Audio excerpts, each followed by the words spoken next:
ಓಂ ಸಾಯಿರಾಮ್. ನನ್ನ ಮುದ್ದಿನ ಮಗುವೆ,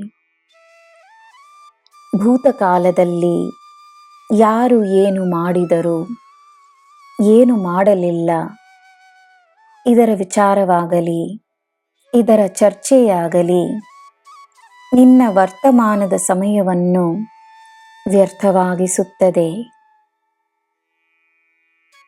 ವರ್ತಮಾನದ ಶ್ರಮದಿಂದ ನಿನ್ನ ಭವಿಷ್ಯವನ್ನು ನೀನು ಸುಂದರವಾಗಿಸಬಹುದು. ಅದೇ ನಿನ್ನ ಗುರಿಯೂ ಆಗಿದೆ. ಆದ್ದರಿಂದ ಆದದ್ದನ್ನು ಬಿಟ್ಟು ಬಿಡು. ಸುಂದರವಾದ ಜೀವನದ ಬಳಿ ನಿನ್ನ ಗಮನವನ್ನು ನೀಡು.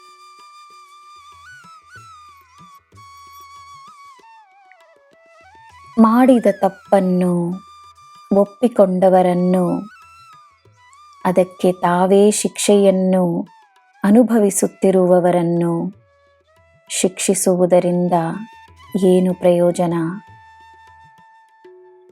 ಹೋರಾಡುವ ಶಕ್ತಿಯನ್ನು ಹೊಂದಿರುವವರೊಡನೆ ಹೋರಾಡಬಹುದು.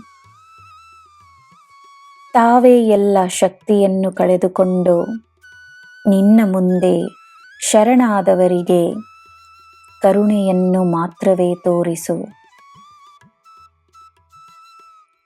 ಅವರು ಮಾಡಿದ್ದನ್ನು ನೀನು ಮಾಡದಿರುವುದು ಅವರ ಶಿಕ್ಷೆಯೇ ಆಗುತ್ತದೆ, ನಿನ್ನ ಕರುಣೆಯೂ ಆಗುತ್ತದೆ.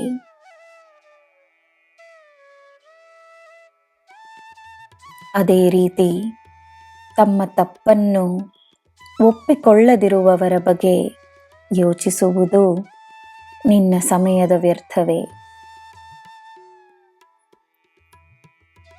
ಈ ನಿನ್ನ ಸಾಯಿ ಎಲ್ಲವನ್ನೂ ನೋಡುತ್ತಿದ್ದೇನೆ, ನಾನು ಎಲ್ಲವನ್ನೂ ನೋಡಿಕೊಳ್ಳುತ್ತೇನೆ.